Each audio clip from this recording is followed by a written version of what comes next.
What's happening, everybody? For a little bit of Friday fun, figured I'd go over some of my recent reads. It's been a while since I've done that, and it's not as easy as you think it would be, because sometimes when I read, I will file everything away just after I read it, and other times I will just keep it out and set aside, oh, you know what, I might want to talk about this in a recent reads. But then I don't do those as often as they come to mind. So sometimes I'll just have stuff sitting, and other times the stuff that I've read will just be filed away. So it's a little easier for single issues because I can just pop those in. But when I have miniseries, just kind of sitting there like a stack of books. So that's what I did. I had some stuff here, some miniseries as well as a couple single issues. So I was like, all right, let me figure out which ones I want to talk about, because otherwise this video will just run forever. So we're gonna jump right in with Image, and here is the Free Comic Book Day issue of Firepower #1, Image Comics.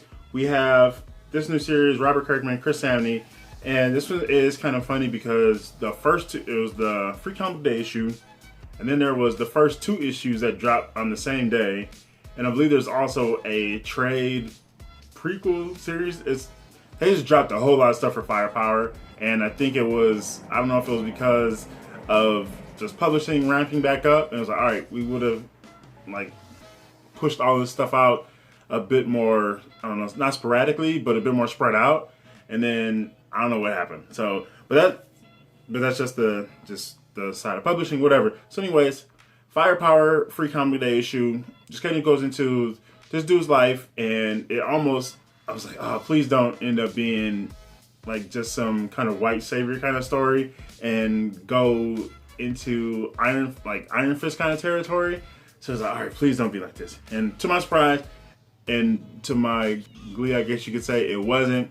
The lead character is Asian, and just kind of like he's back from Asia, and he does have his fire powers. If you've read any Iron Fist, you will kind of get that similar vibe of Kunlun and just this hero there, but there is a lot more to it there. I mean, not going to say a lot more as far as if Iron Fist wasn't, but it just it does differentiate itself a bit more from that. So like, okay, that's cool. We don't have to worry about like a copy of that. But we have this guy, he's come back to America, he's built his family, he left that whole life behind, but it comes back to it. People are tracking him down, and they're like, all right, you have to come back, and it just kind of brings that back. Now, I haven't read the other issues, but I was like, all right, I don't know what to think of it before. I was like, all right, I didn't pay too much attention to it, but I like Robert Kirkman, I like Chris Samney, especially what he did on Daredevil. I was like, oh man, you know, he's a dope artist, fantastic storyteller, but I just didn't, like, I don't know, wasn't gonna pay too much attention to it. But with the Free Comic Book Day issue, I was like, all right, I'll pick it up, whatever free issue, like a good way to just check it out. I don't have to invest anything. But after reading, I was like, oh, you know what? I might actually want to step into this. So it was a good read. Great visuals again. Chris Samney, obviously, you know what you're going to get with him. So Firepower, Free Comic Book Day issue. Let me know what you thought of that. If you've picked up everything else there. Again, the first two issues dropped on the same day. Issue 3 should be out. And I want to say that's like actual trade. That was like a prelude trade to it. There's just a whole lot for this, for a short indie, or for an indie series that just started. So you might do a little research to get right into Firepower. And in this next two issues, I had touched on a bit, but first up is Justice League Dark 24. Now, Justice League Dark 25 is already out, and I do want to pick that up because of how I like 24. So Justice League Dark 24 kind of picks up with the team. Now, just kind of going off of the synopsis and what's actually talked about in the story. I haven't read any Justice League Dark ever before. So this is my first time doing this, and I talked about how I like Zatanna. You saw some Zatanna issues in some of my recent comic calls from eBay and mycomicshop.com. And I was like, all right, what has she been up to? What's she been doing? And so I find out that the team, we got Wonder Woman, Detective Chimp, Zatanna, Dr. Fate, and Swamp Thing. And Constantine has already left the team. So what I picked up was, from the recent mission, the team's kind of shattered, and everybody just kind of splintered off and kind of dealing with their own issues. As a result of their last mission, Constantine left, as I said, and Wonder Woman's kind of just kind of lost, and just the fallout of that, and trying to figure out where she is, like, I guess as a leader, leading the team. And I still had questions because I didn't understand, even before this, like, why was she a part? I don't understand why Wonder Woman was a part of the team. Like, what was she tied to this? And I didn't, like, Detective Chimp was a character I've never read before. So, like, I have no idea who this guy is. Who's this monkey fella with a detective head, the detective hat, the jacket? So he's kind of going around, kind of checking up on the team. And I think he had already checked in with Constantine, and he had just wanted no part of this. Zatanna's trying to figure out what's going on with their father. They have the Upside Down Man in this whole crazy world. I don't know what's going on with that and what the hell dude is. But I was like, all right, you know, it's actually pretty cool. I'm not as invested in Swamp Thing as a lot of people are. So I was like, all right, him I don't care. Again, Zatanna was the core. All right, I want to see some more Zatanna. And we got Wonder Woman, who's always a fixture. And then Dr. Fate, it was always kind of cool. I like his look. But there's actually, two Dr. Fates. So it was like a dude and a woman, almost similar to, I think it's Dr. Light has there's actually a couple different identities there. I don't think I knew that for Dr. Fate. It was always just the one dude. And I only knew that from Justice League Unlimited. But it was a good read. And I was like, all right, you know what? I'll pick up Justice League Dark 25. So I still have to reach out to the shop, and it's like, all right, I want to ask them if they have a string of issues, and like, all right, hey, do you have all these issues? And Justice League Dark 25 will be one of those. And we jump over to Image. So here is Bliss #1. Now again, Bliss #2 just hit as well, either this week or last, and this new miniseries from Image Comics by Sean Lewis and Caitlin Yarsky. Now they also did a miniseries that I talked about before, called, it was another 8-issue miniseries, as Bliss will be, called Coyotes. Absolutely dug that one. Bit of kind of going into like Mexican culture there, and just ties to that. And I was like, all right, you know what? I saw it at the shop. I was like, oh, what's this? I had no idea what it was. I hadn't heard of it. You know, I was sitting there, and I looked it up real quick to see what the hell it was about. I figured, you know what? Let's try it out. So, and I was like, all right, this is one of the like cool indie stories out right now. It's only 8 issues. I'm like, oh yeah, I'm definitely gonna be into this. And I was already familiar with the team once I realized who they were. I'm like, oh yeah, that's the same team that did Coyotes. Cool. And so when I read it, I was like, oh man, it's a good looking book. I remember Caitlin Yarsky's art from from Coyotes, so that was a good looking book as well. Bliss is cool. And you know what's cool about these first 3 issues? All have this similar kind of theme. I guess you could almost say subplot, but just a theme in there of family. So this one is about this dude who, like, just trying to protect his family, and what he will, at what cost, you know, what he'll do. So he kind of signs up to, I don't say sign up, but he becomes a hitman for these guys, and they're just kind of like these weird looking ass beings. Like, I don't even know how to describe them. But there's also this drug that, I don't want to say deletes, but just erase. I said that before.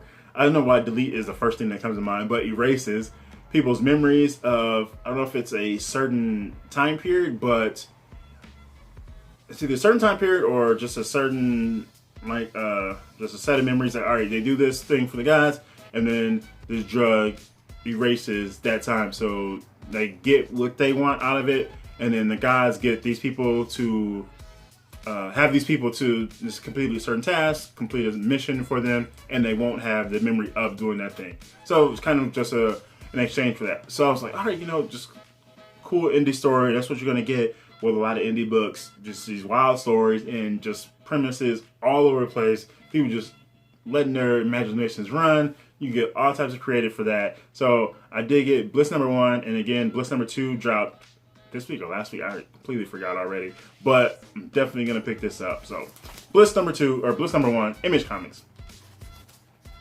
Then step over to DC because I finally read this book. I picked this book up, I don't even know how long ago, from one of my favorite shops. Got all these issues for, I think 3 of them for $1 and the other one for $2. So we got Supergirl Being Super #1, #2, #3, and book 4. Well, I say number 4, but they're actually just referred to as book 1 through 4. These are history. I don't want to say prestige issues, but just some of the. It's almost like the Black Label type style before Black Label existed.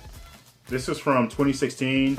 It's a 4-issue series, obviously. Mariko Tamaki and Joel Jones. Now, the biggest draws for this were Supergirl, obviously, because Supergirl is one of my favorite, and Joel Jones, who's also one of my favorite creators, and not even just artists, because she writes too. So I was like, all right, you got Supergirl, and it's actually funny because I was looking this up, and I had completely missed them, and I was looking them up. I saw them online. They were all, I think, like ComicShop.com. I had them for damn near like $12, $13 a piece, and I was like, what?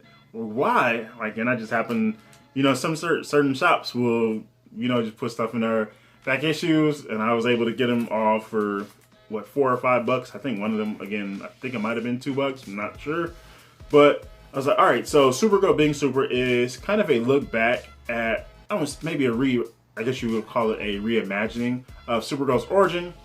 So she lands. She has the family that finds her, and it's about we got her in her teenage years.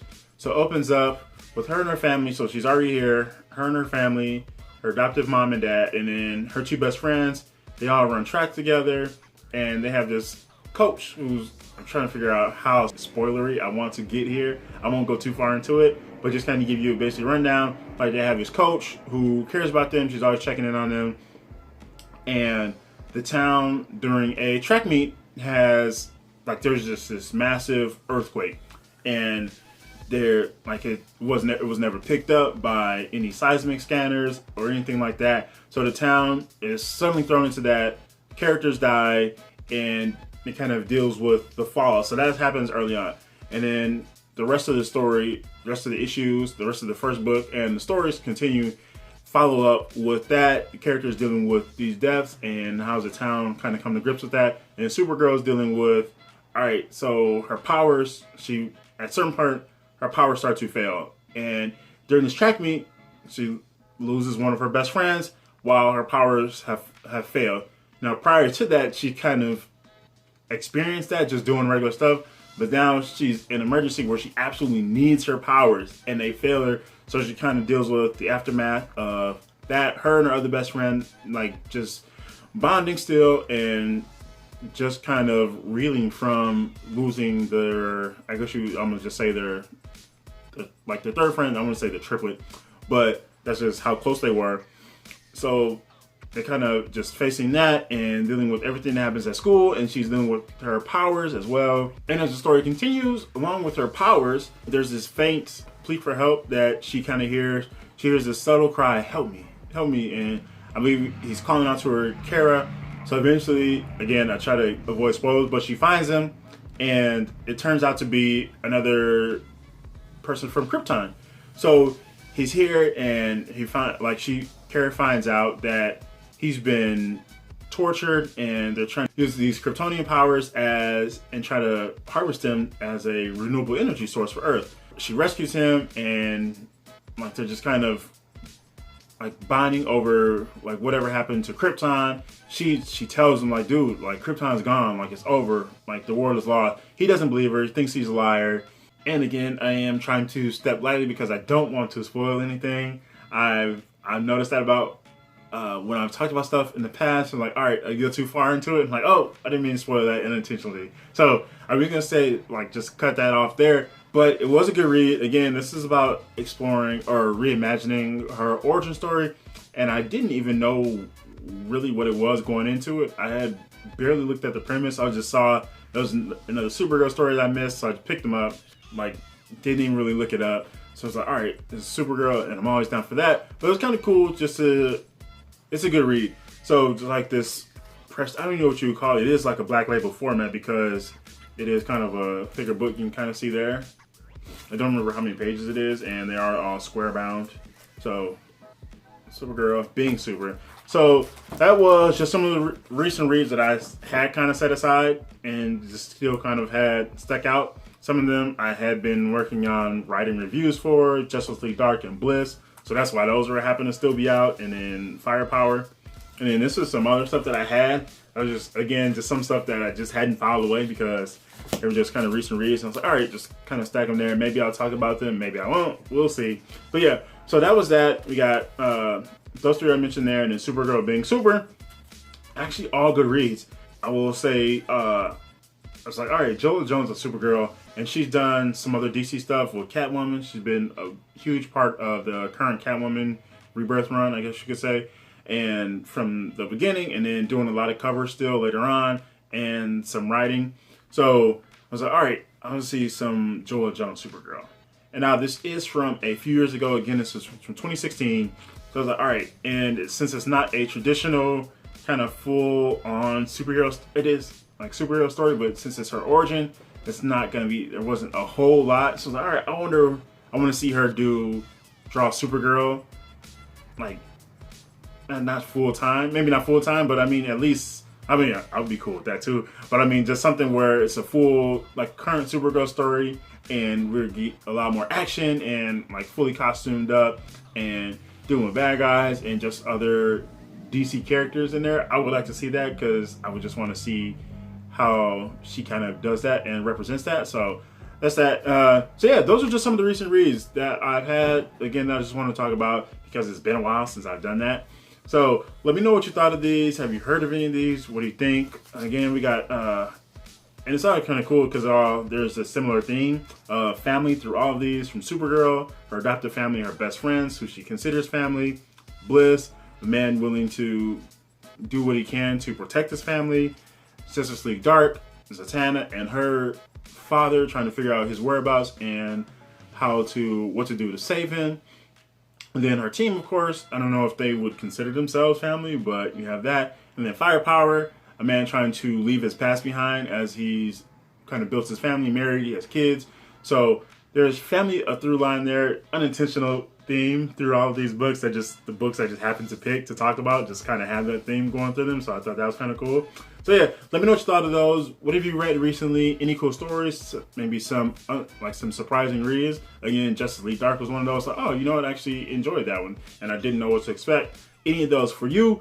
Let me know what you thought. And also, what are you reading this weekend? What do you got in your read pile? How big is it? Because mine is, I don't know, mine is a mile long, and that's just how that goes. So yeah, just let me know what you thought. Happy reading, happy hunting, happy collecting. Go read some comics, enjoy yourselves. Have a good weekend. This is GENOTHADRAGON. Thanks for watching, and peace out.